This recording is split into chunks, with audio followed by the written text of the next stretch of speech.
Hi everyone, this is Forget the Facts. This is our host, Stuart Hartree, and very happy to have Paul Twohig here doing the first episode, and we're in his studio, and it's a pretty impressive setup.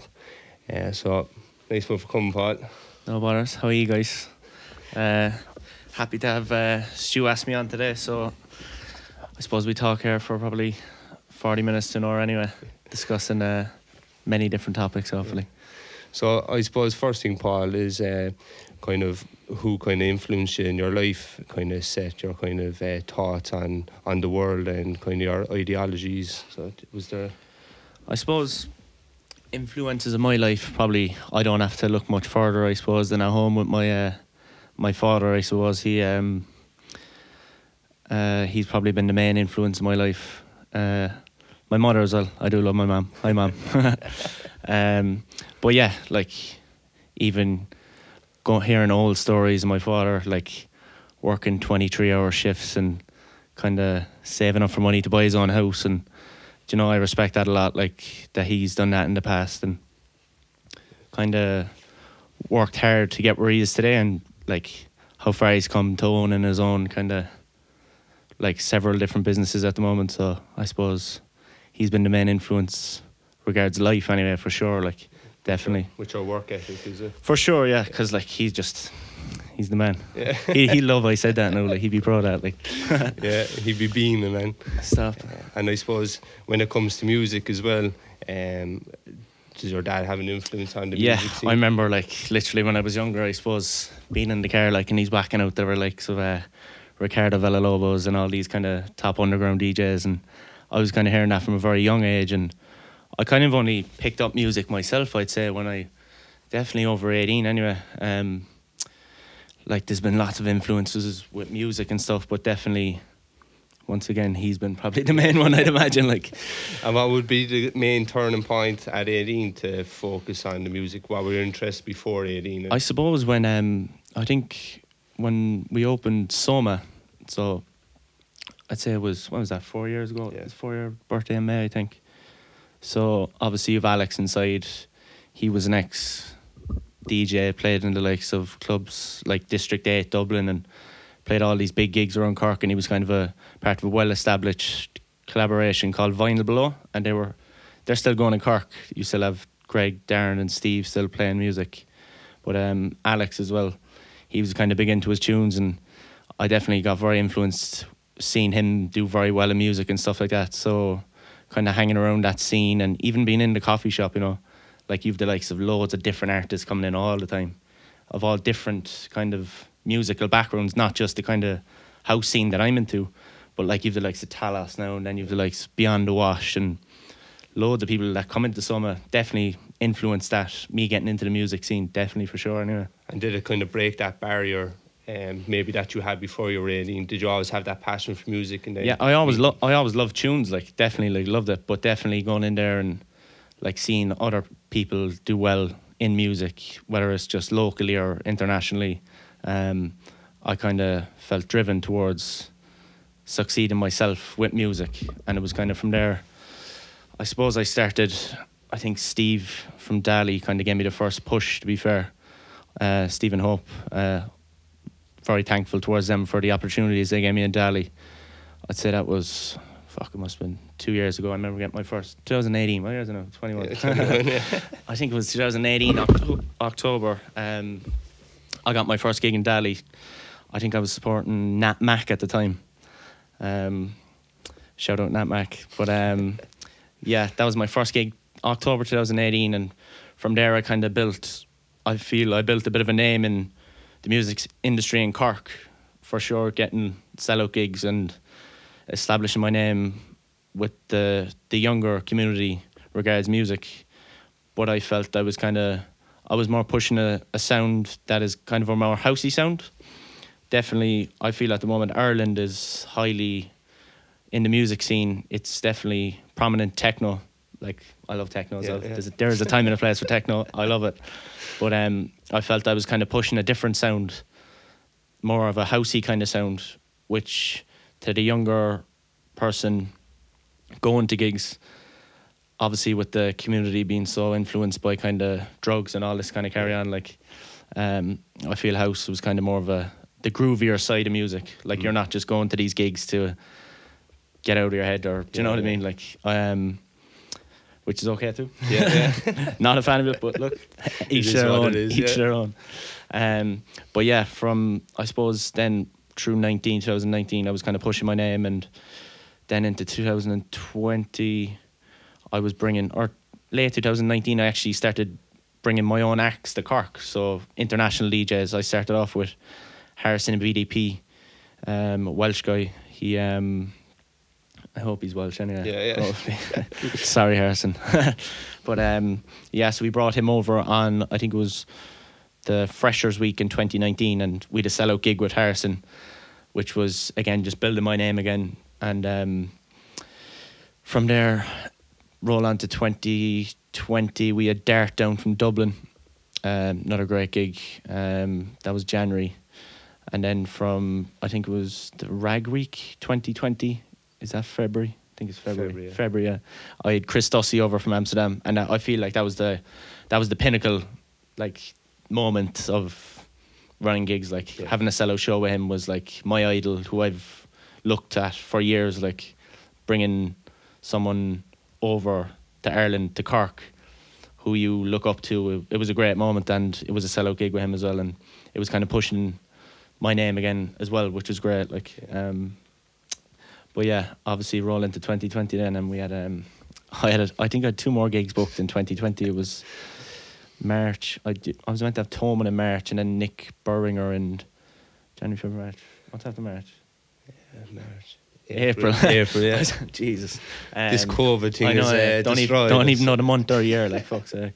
But I was meant to have him in April. Obviously, had Toman paid in full fee, and sure. Then COVID hits, and then good old COVID.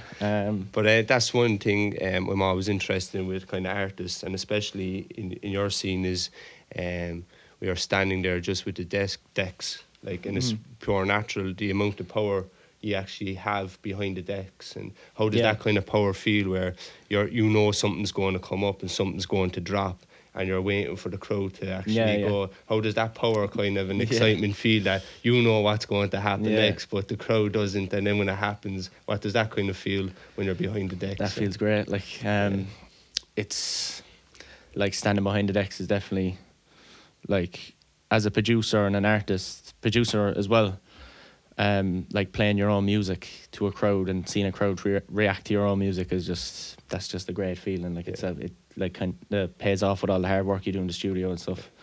But I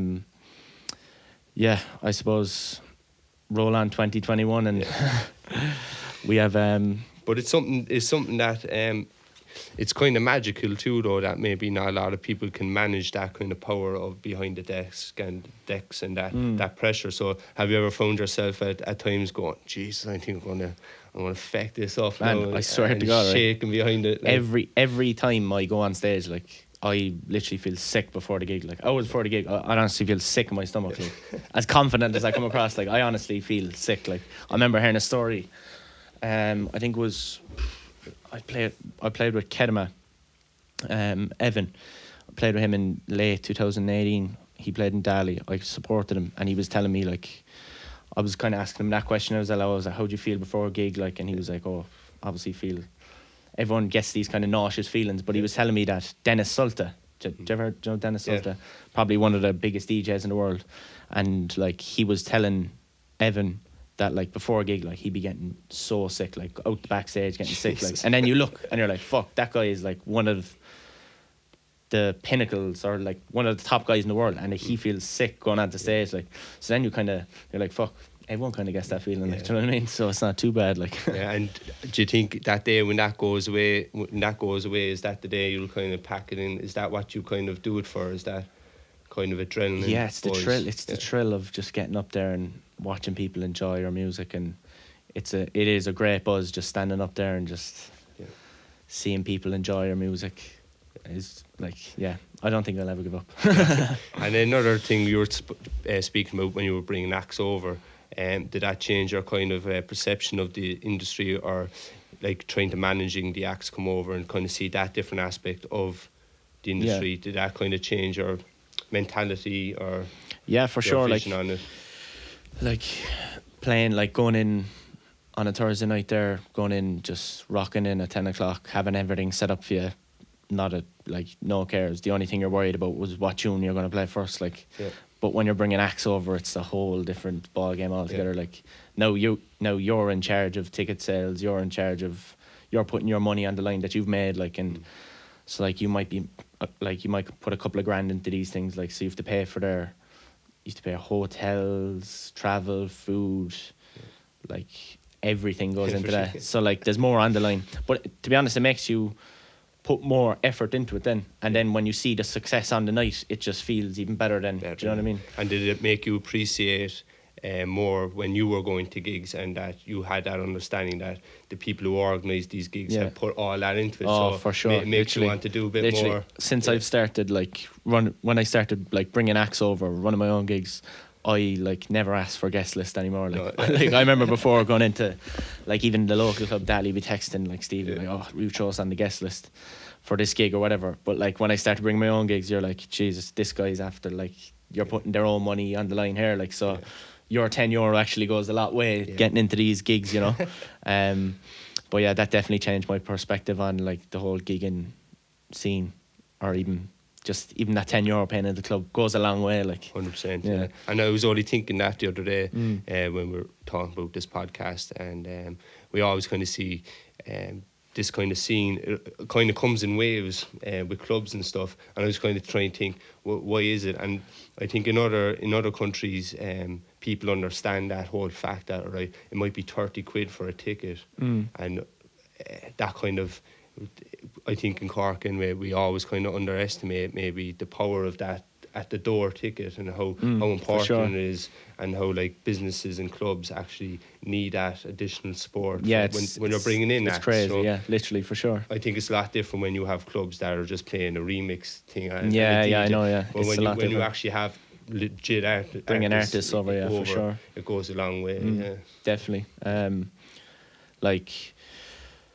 Even the club scene in Amsterdam there, like I remember going over to Amsterdam, like I go off to Amsterdam probably every year, like, but even the difference between their like nightlife scene over there and here is like tremendous. Like they kind of appreciate, as you said, like artists themselves, and they're not just going in and throwing on every fucking every local radio station tune. And when you see that, what do you think is the key difference that it can actually survive in Amsterdam, that the clubs can survive? They support tourism a lot more over there, like when it regards like even opening clubs till 6 a.m. in the morning. Do you know what I mean? I know they're trying to influence that here at the moment. I know would Give Us the Night there, and Sunhill Sharp and a couple of other his colleagues as well. They're trying to bring forward this 6 a.m. nightclub thing, which personally as a DJ I think is unreal, but I see, like, I know people probably have a lot of negative opinion, open nightclubs, everyone's going to be taking drugs till fucking 4 or 5 in the morning, but like people don't see past it. Like, so if you open a nightclub till 6 a.m, you're going to have, like, at 2 a.m when you finish, when you're out at a nightclub at 2 a.m, you can't get a taxi in town because there's too many people around. Everyone's inside in hillbillies trying to get fucking a munch at once. Then there's fights breaking out in the water fountain. Literally, everyone, fellas trying to climb up the wall. Do you see that video? Yeah. Jesus. But if they open clubs till 6 a.m, you're going to stagger people out. Like, not everyone's going to stay out till 6 a.m. I will anyway. But so you're going to, like, it's going to improve like sales of taxis.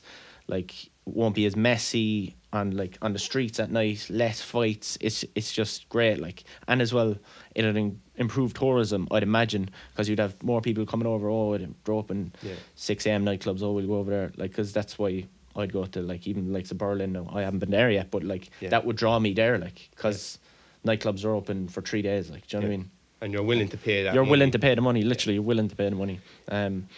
Yeah, and that was the next thing I was going to go on to, is the kind of the stigma towards the scene of house music and all the other genres. It is definitely frowned upon, I'd imagine, because people think it's a drug-infused fucking scene, which it kind of is to a certain extent, but like... Yeah, because you have you do have lots of kind of young fellas going to gigs these days, not really caring about what's music's been played, they're just like, oh, let's go to this techno gig and let's get out Drop our a heads. few Yeah, in, drop a few, get out of our heads. But yeah, I've like, as an artist, as a producer, like, I've always went to gigs for the music, like to appreciate the music. Always, like. And I think that when you can increase the fee and provide a longer kind of gig, it's going to deter them people who are just going to drop yokes. Where the people who are willing willing to pay 30 quid, they're going there because they're willing to pay the 30 quid to see the artist. They want to see the artist. And if they do pop a few, fuck it, but they're still going there.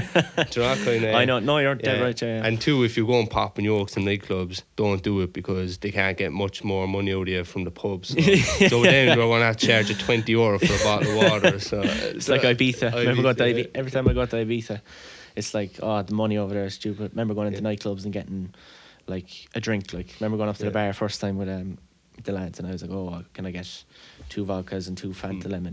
And your one is there, oh, it's €55. And I'm like, what isn't a bottle of vodka down the shop there, 12 quid, like. And a bottle of water over there is 20 quid in a nightclub. 20 quid, yeah. But that's why, like, I know, they have to make the money. They have to make the money somehow, Yeah, but also, we were talking about this before we came on, the kind of psychology of it, and kind of where you have music without vocals in it. I always found interesting. It kind of goes back hundreds, thousands of years of tribes, and when tribes were going to war, they'd always have a rhythm, and to psych them out. And even in armies, you have marching bands with drums, snare drums, and it always seems to tap into people's kind of psyche and allows them to be on the kind of same page. Which I kind of find very fascinating. And even when I went to gigs myself and I stand back and look at the crowd, you can see that the crowd is on the same mentality, kind of wavelength, based on the kind of the rhythm and the beats that are going on. For sure, yeah. So it's quite... That's interesting enough though, isn't it? Yeah. I remember you saying that a while ago. It's actually fairly interesting. Like, and I think it plays into that thing where people go to... When they're put in that environment and their psyche is kind of changed by the music, they kind of go to a natural human state where it's kind of like, they're just let's fucking go at in a zen state, and they go mad, and it kind of goes back to kind of cavemen, and it's just like, let's have it, you know, kind of. But even back then, you know, people used to get out their head on mushrooms and on natural stuff when they used to go scavenging and picking and stuff. And then just go to these mad fucking back to the tribal dance around the bonfire and fucking, you know. So it's, you can see why that has the stigma, but I think like yourself and other people's roles in the music industry is probably one of the most natural form of kind of music and bringing people together. Yeah. And I always kind of found, is that why that kind of nightclub scene never fitted it? Does it suit going back to kind of industrial estates and fucking having it on one of them kind of things? And what your kind of what would your ideal setting be for if you had the opportunity, if you were offered it, like utopia, state-of-the-art club, or they were like, right, we can give you fucking 2 industrial units, have like... Yeah, you know, like even the likes of the Marina Market there below, you were down there, like that's an ideal place for like big warehouse setup, lots of food stalls. But like even in the UK there, like they kind of, like in Ireland, we don't support like the music scene much at all. Like hopefully it may actually change now after COVID. Like I can kind of see them supporting kind of more kind of music events and stuff like that, hopefully making it easier to get like drink licenses and things like this, and promoting kind of more festivals, even local festivals. But like back to the UK again, like you see a lot in the UK, these kind of beer gardens. So I have literally fellas come out of work after work into the beer garden. You can go around here, you can get your pizza, you can get a beer here, nice chilled one, fella up in the corner playing a couple of beats. Sick, like, do you know what I mean? But we don't have that in Cork, like, at all, like, and it's not promoted at all, like, and it's shunned upon. Like, the second you see someone playing house music or techno or in the corner, it's like, oh yeah, everyone's out of their heads there. It's like, it is definitely shunned upon in Ireland, for sure, and hopefully that'll change soon. But like with the Marina Market, these places like popping up, hopefully they'll have like pop-up gigs, like they invite me down to play, and these pop-up gigs around the place would be great. Like, but they should be able to get drink licenses easy for that. Do you know what I mean? Definitely, yeah. Like hopefully the government kind of in the next year or so kind of support, as I said, these kind of pop-up places, which will be ideal. It's the way forward, I it suppose. is literally it's the way forward. Yeah. Like if the UK are over there doing it, like why can't we do it? Or Amsterdam? Like we are probably the only city in Europe or country in Europe that like the music industry, that we've a great music industry. There's so many great artists in Ireland come from Ireland, like, but it's just the nightlife scene is probably the worst in Europe, like. Yeah.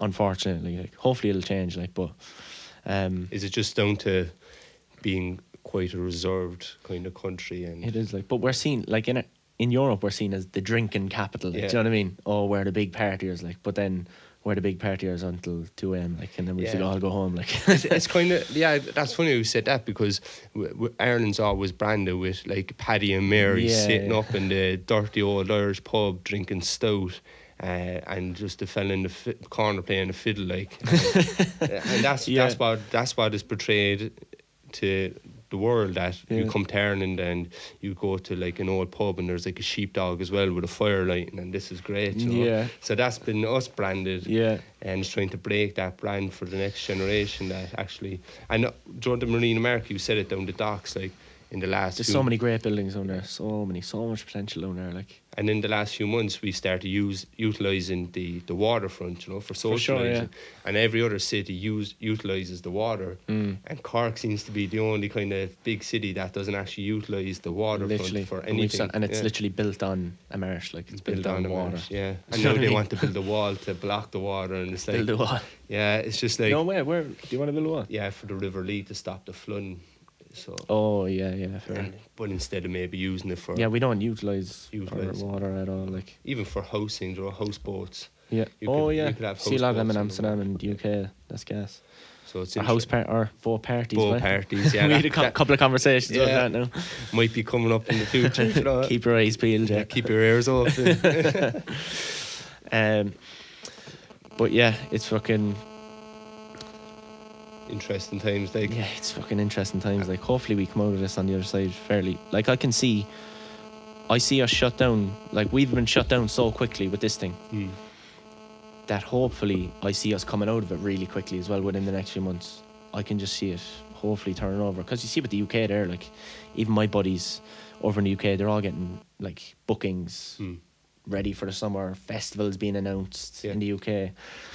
So, like, hopefully within the next few months we'll get some good news and we'll be back on track again. But what's the future for Cork for a venue? It doesn't seem to be a venue at the moment. Yeah, like Dali at the moment, they're looking for a new venue. I know Cypress Avenue, they'll probably be back open again, but definitely there'll for sure be a big market for a nightclub in Cork.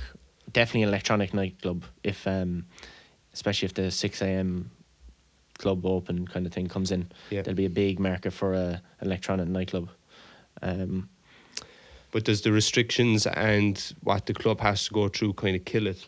Like, the profit margins must be tiny, like, and like what I remember, like, from, I think to open a late bar or club in Ireland at the moment is, I think it's over, I could be wrong with this fact now, like, but it's definitely over 50k a year. Jeez. It's 100, like, to have your club open 3 nights a week. God. Do you know what I mean? Yes, it actually might be more. Yeah. It's definitely between the 50 and 100 mark anyway. But in the UK it's 2k. Jesus. 2k, like, do you know what I mean? Yeah. And then they wonder how, like, nightclubs are making money or stuff like that, like. But, like, having these clubs open till 6 a.m. will improve everything. You won't be rushing in a bar. You won't be inside in Edison trying to down 3 more jizzies at fucking 11:30, like, do you know what I mean? Yeah, and the thing about it too is, like, harm reduction regarding drug use is kind of the way forward in even social care setting. And as you were saying, if the clubs are open till 6 o'clock, because people are going away from clubs and they're still rocking off their head, and they're going back to house parties and they're taking fights more. And, like, and it's not controlled. Where it's not controlled, for sure. If things are open till 6 o'clock, it can be monitored safely. It can be controlled a lot more safety. And if someone does end up kind of overdosing and stuff, they're not in a house with other people who are off their head. They're going to be supported and looked after. Yeah. So literally, in a collective approach, it actually benefits people. I just can't see the negatives in it at all. Negatives, the only problem they would have is probably residential I'd imagine. Like, do you know what I mean? Yeah. Like, people living around nightclubs probably wouldn't be too happy about. No. But saying that, when they moved in, they probably knew there was nightclubs there. That's anyway. it, yeah. Do you know what I mean? It's a city for all, really, isn't it? So You can't please everyone at You the end of the can't day. please everyone. If you could, we'd all be. So what's needed? All artists to come together, start a campaign. There is a campaign at the moment. Is It's there? called Give Us the Night. Give Us the Night. I said it a minute ago. It's the guy, Sunhill Sharp, is kind of leading that, and he's kind of.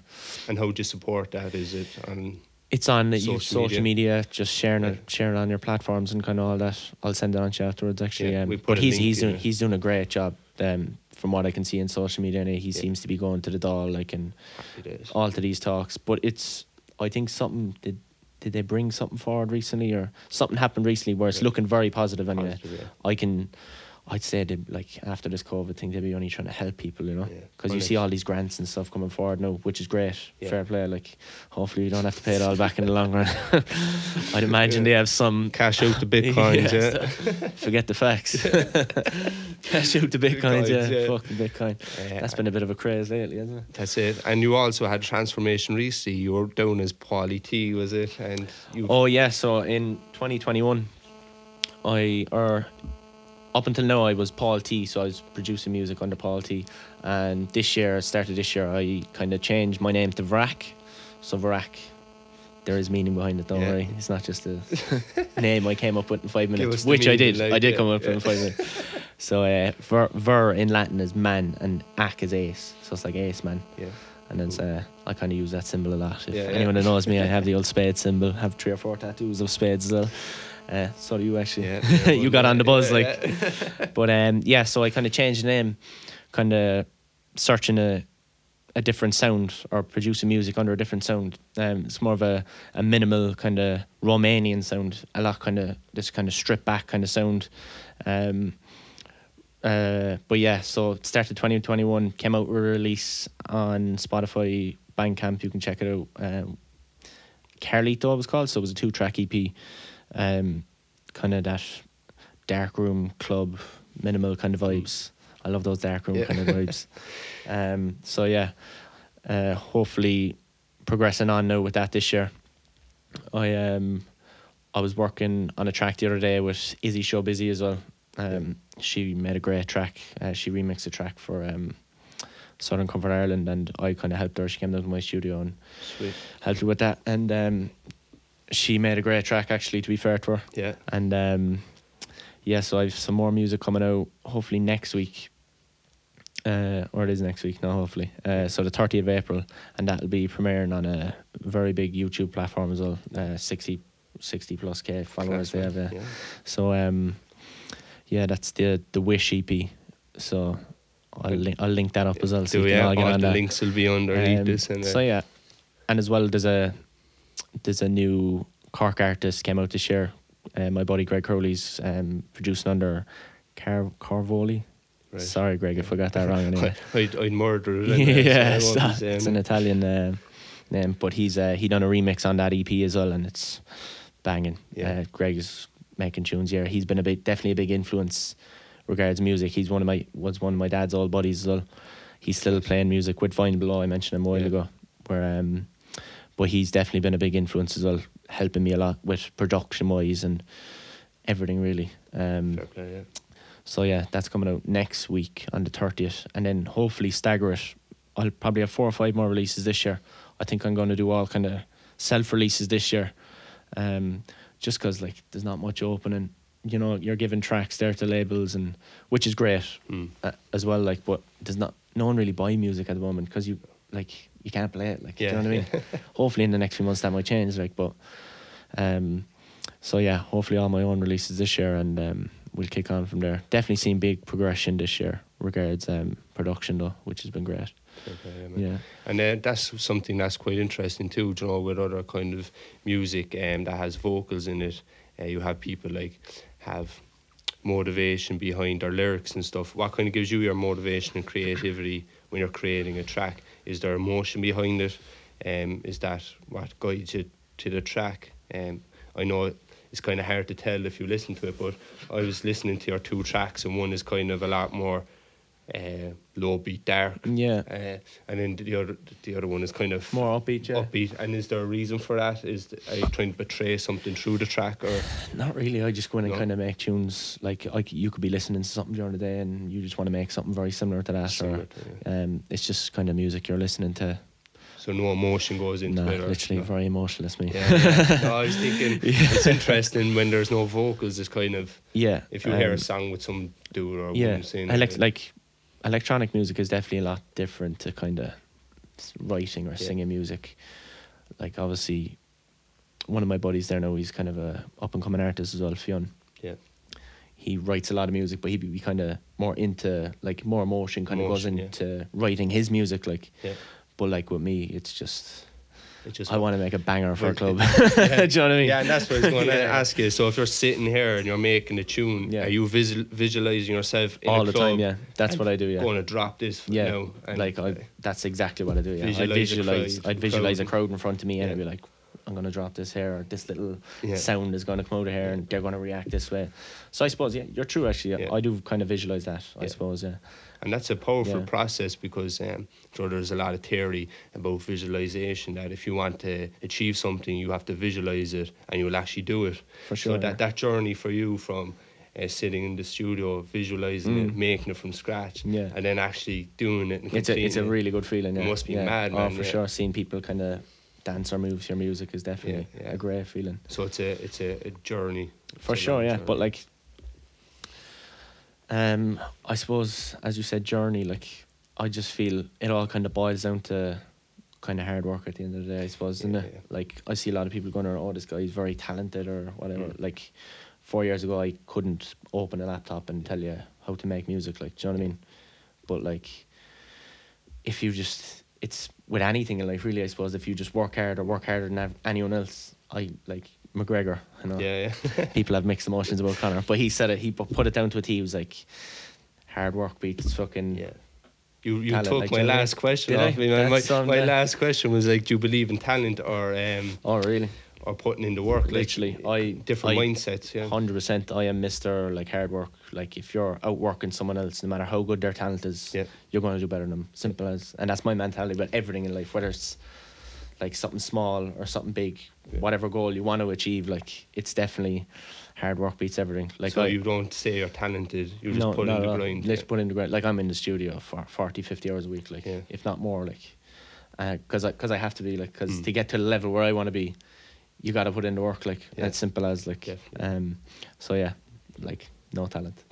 Well, you can be talented. If people are interested in that, it's a kind of a fixed mindset or a growth mindset, if you want to look into that, and it kind of explains the difference between what we were just talking about. And it's quite interesting in the times we're in as well, where there's quite a lot of negativity. For sure, yeah. And if you kind of have that growth mindset, it kind of helps when you're in things like this. Yeah, I always feel you have to have something in your head, like picturing something or where you want to go or what you want to do. Like even with you, like you're always doing stuff, like creating a new podcast, like selling antiques, like whatever you're up to, like has to be. But you're always moving forward, like, and I respect that with you as well, like, because you're just like, you always want to do or further yourself, like that's fucking that's the best it gets, really, I suppose, isn't it? Just trying to further yourself, keep going, like.